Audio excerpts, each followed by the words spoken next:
بڑے الصلاۃ والسلام علیکہ یا رسول اللہ، الصلاۃ والسلام علیکہ یا حبیب اللہ، الصلاۃ والسلام علیکہ یا نبی اللہ وعلی آلک واصحابک یا رسول اللہ صلی اللہ تعالی علیہ وسلم۔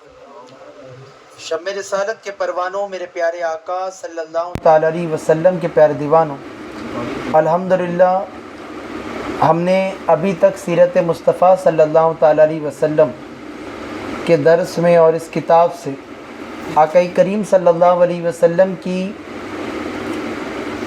بہت ساری سیرت کی اور آقا کریم صلی اللہ علیہ وسلم کی زندگی مبارک کی باتیں سنی جو اس سے پہلے ہم نے شاید سے نہ سنا ہو، اور جنہوں نے سنا ہے تو ان کو وہ دہرا دیا گیا، بتا دیا گیا تاکہ ان کے دل و دماغ میں آقا کریم صلی اللہ علیہ وسلم کی زندگی کا ایک ایک گوشہ چھپ جائے۔ ہم یہ کیوں سن رہے ہیں؟ اس کا صرف اور صرف خالص مقصد یہ ہے اس کتاب کا درس شروع کرنے کا کہ ہم جو ہے وہ حضور پاک صلی اللہ علیہ وسلم کی زندگی سے جو ہے وہ اپنی زندگی میں کیا لانا ہے، اور ہماری یعنی آقا کریم صلی اللہ علیہ وسلم کی پوری زندگی وہ زندگی ہے کہ جس کی مثال کچھ نہیں۔ اب کوئی بھی گوشہ اٹھا لے تو آپ کو یہ گوشہ ایسا لگے گا کہ وہ میرے لیے ہے، اور وہ گوشہ ایسا لگے گا کہ آپ کا ذہن، دل، دماغ اسی گوشے پہ اٹک جائے گا کہ کیا خوب زندگی ہے۔ لیکن حضور پاک صلی اللہ علیہ وسلم کے ہر گوشے زندگی کے ایسے ہی۔ آپ تجارت کا معاملہ دیکھ لو، وہ بھی ایسے ہی ملے گا۔ حقوق والدین دیکھ لو، تب بھی یہی ملے گا۔ پھر بیوی کے ساتھ، بچوں کے ساتھ، عوام کے ساتھ، صحابہ کے ساتھ، دین کی تبلیغ کا دور کا زمانہ دیکھ لو، ہے نا، دودھ پینے کے ایام کے زمانے کو دیکھ لو۔ یہ آپ مطلب جس بھی گوشے کو دیکھیں یا جس بھی باب، جس بھی چیپٹر، جہاں بھی آپ دیکھو تو آپ یہی پاؤ گے کہ حضور صلی اللہ علیہ وسلم کی زندگی جیسا کچھ ہے ہی نہیں۔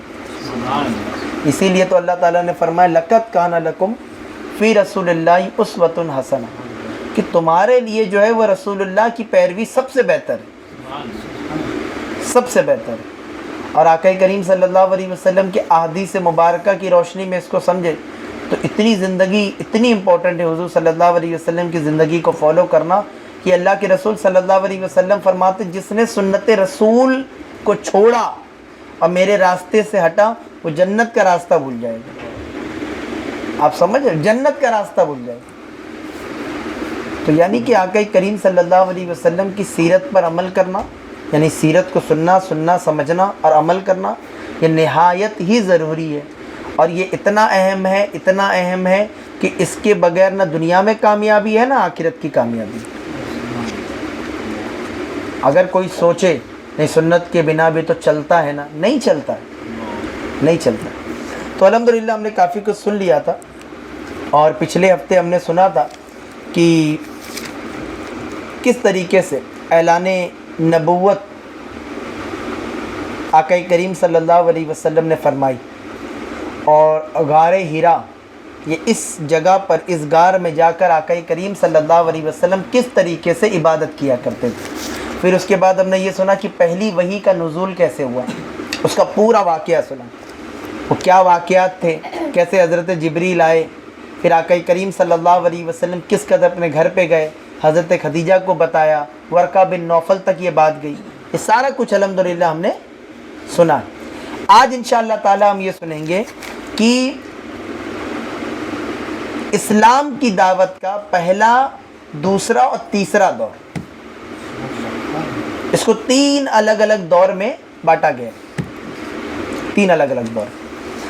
اب صاحب کتاب لکھتے ہیں کہ 3 برس تک یعنی 3 سال تک حضور صلی اللہ علیہ وسلم انتہائی پوشیدہ طور پر، نہایت ہی رازداری کے ساتھ، یعنی ایک دم چھپا کر، بالکل چھپا کر آپ نے تبلیغ اسلام فرمائی 3 سال تک۔ یہ جو پیریڈ تھا یہ جو زمانہ تھا اس میں جو تبلیغ ہوئی بالکل چھپا کر، اور کہتے ہیں کہ اس دوران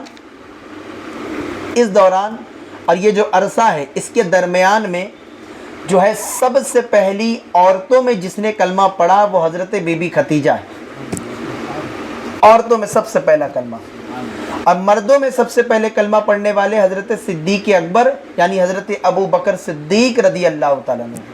اب بچوں میں سب سے پہلا کلمہ پڑھنے والے مشہور ہیں، وہ حضرت مولا کائنات حضرت مولا علی شیر خدا کرم اللہ تعالی وجہ الکریم۔ پھر کہتے ہیں کہ آزاد مردوں میں تو صدیق اکبر نے پڑھا، لیکن غلاموں میں سب سے پہلے زید بن حارثہ نے پڑھا۔ زید بن حارثہ کے بارے میں جانتے ہوں گے آپ، یہ وہ عظیم صحابی ہے، یہ حضور کے غلام ہیں۔ یہ کیا ہے؟ حضور کے غلام ہیں۔ جب حضرت خدیجہ کا نکاح حضور صلی اللہ علیہ وسلم سے ہوا تھا تو حضرت خدیجہ نے تحفے کے لیے ان کو بازار سے خرید کے، کس کو؟ زید بن حارثہ کو بازار سے ایز اے غلام خرید کر حضور صلی اللہ علیہ وسلم کی خدمت میں پیش کیا تھا۔ یہ غلام بن کر گئے تھے، پتہ ہے؟ اور آقا کریم صلی اللہ علیہ وسلم زید بن حارثہ سے بے پناہ محبت کرتے تھے، بے پناہ محبت کرتے تھے، اتنی محبت کرتے تھے کہ انہیں اپنے کندھے مبارک پر بٹھا کر مکے کی گلیوں میں گھما کرتے تھے۔ یہ زید بن حارثہ ہے، اور آقا کریم صلی اللہ علیہ وسلم نے انہیں اپنا منہ بولا بیٹا بنایا تھا۔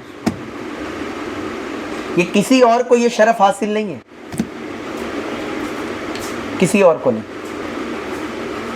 اتنی محبت۔ اور زید بن حارثہ خالص وہ صحابی ہے جن کا نام کے ساتھ قرآن میں ذکر ہے، ان کے علاوہ کسی بھی صحابی کا نام قرآن میں نہیں ہے۔ یہ وہ ہیں جن کا ذکر قرآن میں نام۔ ایسی تو بہت ساری آیتیں نازل ہوئی، جو ہے نزول ہوا آیتوں کا حضرت صدیق اکبر کے لیے، یعنی ان کے مشورے پر، ان کی خوف خدا پر، ان کی عبادت پر بہت ساری آیتیں نازل ہوئی، لیکن نام لے کر کوئی نہیں۔ نام لے کر جو نازل ہوئی یعنی جو قرآن میں جو نام آیا وہ زید بن حارثہ کا ہے۔ اتنے عظیم صحابی ہے۔ تو غلاموں میں سب سے پہلا کلمہ پڑھنے والے کون ہیں؟ حضرت زید بن حارثہ۔ اور میں آپ کو بتاؤں کہ صدیق اکبر وہ ذات ہے، اللہ تعالیٰ نے ان کو وہ مرتبہ دیا ہے، صدیق اکبر رضی اللہ تعالیٰ عنہ کو، کہ جو کسی اور کو نہیں ملا، کسی اور کو نہیں ملا مرتبے میں۔ آپ بھی جانتے ہیں، آپ بھی مانتے ہیں۔ میں آپ کو صدیق اکبر کا سب سے عظیم کام بتاتا ہوں جس کی وجہ سے حضرت ابو بکر کو وہ مقام ملا۔ میری نظر میں اللہ تعالیٰ کو کون سی ان کی ادا پسند آئی ہوگی وہ رب جانے، لیکن میرا جو ذہن جو بات میرے ذہن میں بیٹھتی ہے کہ حضرت ابو بکر کو وہ مقام کس قدر ملا، کس بنا پہ ملا، تو مطالعہ کرنے پر یا یہ دیکھنے پر یا صدیق اکبر کی زندگی پڑھنے پہ یہ پتہ چلتا ہے کہ آپ وہ صحابی ہیں کہ جنہوں نے ایسے لوگوں کو اسلام کی دعوت دی اور انہیں کلمہ پڑھایا جو اولین لوگ تھے کلمہ پڑھنے والوں میں، اور ان میں سے اکثر عشرہ مبشرہ تھے۔ صدیق اکبر کی تبلیغ دیکھ رہے ہو کتنی پیاری ہے، ان کی دعوت دینے کا انداز کتنا پیارا ہے کہ آپ کی دعوت سے کوئی اور نہیں، اولین جماعت یعنی عشرہ مبشرہ کے جو صحابہ تھے انہوں نے کلمہ پڑھا۔ یہاں پہ نام بھی موجود ہے درج، حضرت عثمان، حضرت زبیر بن عوام، حضرت عبد الرحمن بن عوف، اور حضرت عبد الرحمن بن عوف تو نعت خواں بھی تھے۔ صدیق اکبر نے ان کو مارکیٹ میں، یہ لوگ تجارت کرتے تھے، بزنس پارٹنرز تھے، وہاں سے ان کو اٹھایا، تبلیغ دی، اور آپ نے دعوت دی اور قبول کیا انہوں نے، اور کیا بنے وہ؟ حضرت عبد الرحمن بن عوف، صحابہ میں سب سے امیر ترین، خوب مال خرچ کرنے والے، عثمان غنی۔ آپ کو غنی لقب ملا ہے اس وجہ سے، اتنے بڑے سے. اور آپ اسی طریقے سے اگر آگے بڑھے تو حضرت سعد بن ابی وقاص، یہ کون ہے پتہ ہے؟ یہ وہ صحابی ہیں حضور جن کے بارے میں فرماتے تھے اے سعد میرے ماں باپ تم پہ قربان. سعد کے بارے میں. حضرت طلحہ بن عبید اللہ، یہ بہت سارے ایسے ہیں. یہ اولین جماعت ہے. یہ کون سی؟ عشرہ مبشرہ والی جماعت ہے جن کو دنیا میں جنت کی بشارت ملی. یہ وہ، یہ کس کی تبلیغ سے آئے تھے؟ حضرت ابو بکر صدیق رضی اللہ عنہ. پھر کہتے ہیں کہ چند دنوں کے بعد جو ہے اور بھی بہت سارے لوگوں نے کلمہ پڑھا ہے نا. بہت سارے، اس کے اندر بہت بڑی فہرست ہے، میں اس کی طرف نہیں جاتا. تو بہت سارے لوگوں نے کلمہ پڑھا. اور پھر کچھ اور مدت گزری تو حضرت ابو ذر غفاری انہوں نے کلمہ پڑھا. پھر عبید اللہ بن حارث انہوں نے کلمہ پڑھا. پھر سعید بن زید انہوں نے کلمہ پڑھا ہے نا. اور اسی طریقے سے اور بھی. پھر اسی میں آگے آتا ہے کہ حضرت عمر کی بہن انہوں نے کلمہ پڑھا اور ان کے بہنوں ہی انہوں نے کلمہ پڑھا، جو آپ نے سنا ہو گیا واقعات میں کافی. تو اس طریقے سے. اور حضور صلی اللہ علیہ وسلم کی جو چچی تھی انہوں نے بھی، چاچی جو تھی انہوں نے بھی کلمہ پڑھا. یعنی حضرت عباس بن عبد المطلب کی بیوی، یعنی حضرت عباس کی بیوی، ٹھیک ہے، انہوں نے بھی کلمہ پڑھا. پھر اسی طریقے سے اور بھی تھے، بہت سارے لوگوں نے کلمہ پڑھا. اور یہ وہ دعوت اسلام کا پہلا 3 سال تھا جس کے اندر انہوں نے کلمہ پڑھا. دعوت اسلام کا کی دعوت، یعنی اسلام کی دعوت کا یہ پہلا، یعنی یہ 3 سال کی مدت میں اتنے لوگوں نے، جو گنتی آتی کہ اتنے لوگوں نے جو ہے کلمہ پڑھا. میرے پیارے آقا صلی اللہ علیہ وسلم کے پیارے دیوانوں، یہاں پر ایک بات درج کی گئی کہ واضح رہے کہ سب سے پہلے اسلام لانے والے جو سابقین اولین کے لقب سے سرفراز ہیں، ان کو اللہ تعالیٰ نے سابقین کہا، سبقت لے جانے والے. اولین کہا، اول ایمان لانے والے. جو باقی لوگ ایمان لائے، کلمہ پڑھا، لیکن یہ وہ لوگ تھے جنہوں نے پہلے کلمہ پڑھ کے اسلام قبول کر کے سب سے سبقت لے گئے. ان کے مرتبے بھی اتنے بلند ہیں، ٹھیک ہے. اور ان خوش نصیبوں کی فہرست پہ نظر ڈالنے سے یہ بات پتہ چلتی ہے کہ دامن اسلام میں آنے والے وہی لوگ ہیں جو فطرت سے نیک تھے. نیک، یہ بات بہت غور کرنے والی ہے. ان میں سے آپ کسی کو یہ نہیں پاؤ گے کہ وہ نیک نہیں تھے، بدماش تھے، گنڈے تھے، یا کچھ اور ان کے اندر خرابی تھی، کیریکٹر، کچھ بھی معاملہ. یہ بچپن سے صدیق اکبر کا معاملہ پتہ ہے وہ تھا کہ آپ کبھی کسی بت کو آپ نے سجدہ نہیں کیا.